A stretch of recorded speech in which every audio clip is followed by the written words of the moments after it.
আসসালামু আলাইকুম সম্মানিত ভিউয়ার্স, আমি এসেছি একটি সুপার শপে। তো এখানে আপনাদেরকে যে জিনিসটা দেখাবো আসলে যে প্রত্যেকটা জিনিসের গায়ে প্রাইস লেখা আছে, ঠিক আছে।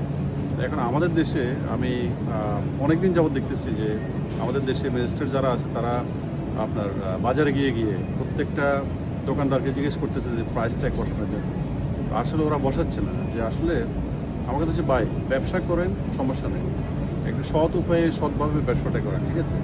তো এখানে কত সুন্দরভাবে এরা প্রাইস ট্যাগ করে রাখছে। এখন আপনারা যদি প্রাইস ট্যাগ করে যদি রাখেন, জিনিসটা প্রাইস ট্যাগ দিয়ে রাখতে হলে যারা ক্রেতা আছে তারা কিন্তু তো সুবিধা হবে জিনিসটা। আসলে আপনারা যদি একটু দেখেন, লক্ষ্য করে আসলে দেখুন প্রত্যেকটা জিনিসের গায়ে কিন্তু সামনে প্রাইস দেয়া আছে। তো আসলে আমরা যারা ক্রেতা আছি এখানে আমাদের কোনো সমস্যা হয় না কিনতে, কারণ আমরা প্রতিদিন জানতে পারি যে মানে কোন জিনিসটার দাম কত। হ্যাঁ, এখন এই জিনিসটা তো আমাদের বাংলাদেশে হওয়া দরকার। তো আইন আছে কিন্তু প্রয়োগ নেই, এটি আসলে খুবই দুঃখজনক। আপনি দেখুন এই যে প্রত্যেকটা জিনিসের গায়ে বা সামনে ট্যাগ লাগানো আছে, যে আপনার যে ক্রেতা যারা আছে তারা কখনো যে ভোগান্তিতে পড়বে না। কাজে আমি বলবো আপনারা যারা বাংলাদেশের ব্যবসায়ী আছেন আপনারা দয়া করে এই জিনিসটি করার চেষ্টা করবেন।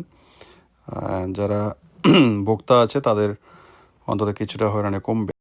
আমাদের এই জায়গায়ও প্রাইস চেঞ্জ হয়, বাট অত বেশি ওঠানামা করে না। বাংলাদেশে তো একবার একটা জিনিসের দাম যদি উঠতে পারে সেটি আর কমার আসলে কোনো সম্ভাবনা থাকে না, কমলেও সেরকম ওই হারে কমে না। তো এখানে প্রাইস যদিও বাড়ে, কয়েক সেন্ট মাত্র বাড়ে, এর বেশি না। তো আসলে আমাদের দেশ একদিন উন্নত হবে ইনশাল্লাহ, উন্নতির দিকে যাচ্ছে আস্তে আস্তে। তো শুভকামনা রইল।